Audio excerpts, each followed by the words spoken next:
कठुआ में बादल फटने से 7 लोगों की मौत हो गई। 5 लोगों की घाटी जोड़ा इलाके में मौत हो गई, जिनमें 3 बच्चे, 1 महिला और 1 पुरुष शामिल थे।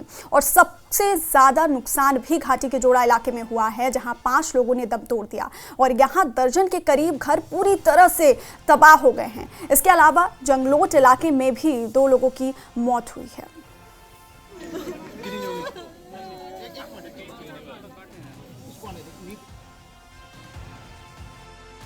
देखिए, जो जखोल में जो ऊपर वहाँ पर 5 कैजुअल्टी है और जो 6 लोग इंजर्ड थे, उनको सिविल हमारे डीसी साहब वहाँ पर मौके पे थे, सभी टीम वहाँ पर मौके थे, तो उनको इवैक्यूएट किया गया। आर्मी ने बहुत हेल्प की इसमें, जो उनका चॉपर टाइमली पहुँच गया और अभी वो मामून कैंट में उनका ट्रीटमेंट चल रहा है।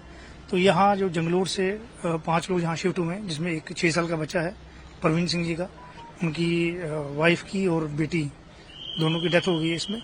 तो बेटा अभी ट्रीटमेंट यहाँ चल रहा था। उनके उसके अलावा 4 लोग और इंजर्ड हैं, जो डिस्ट्रिक्ट हॉस्पिटल कठुआ में का ट्रीटमेंट चल रहा है। देखिए, अभी रेस्क्यू हो गया है सभी का। जो वहाँ पे जो घर थे, उनको वहाँ पे से इवैक्यूएट करके एक सेफ लोकेशन पे उनको बिठाया गया है, ताकि अभी जैसे अलर्ट भी है, अगर रात को बारिश होती है तो उसको देखते हुए उनको सेफ लोकेशन पे बिठाया गया है।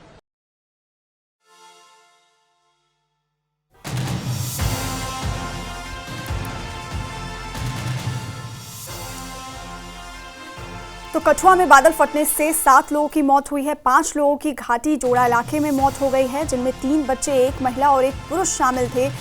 कितना भयंकर ये मंजर है, भयावह ये मंजर है। और सबसे ज़्यादा नुकसान भी घाटी के जोड़ा इलाके में हुआ, जहां 5 लोगों ने दम तोड़ दिया और यहाँ दर्जन के करीब घर पूरी तरह से तबाह हो गए हैं। और इसके अलावा जो जंगलोट इलाके हैं, वहाँ पे 2 लोगों की मौत हुई है। तो कठुआ में ये भारी तबाही देखने को मिली। बादल फटने से 7 लोगों की मौत हो गई। 5 लोगों की घाटी जोड़ा इलाके में मौत हो गई है, जिनमें 3 बच्चे, 1 महिला और 1 पुरुष शामिल थे।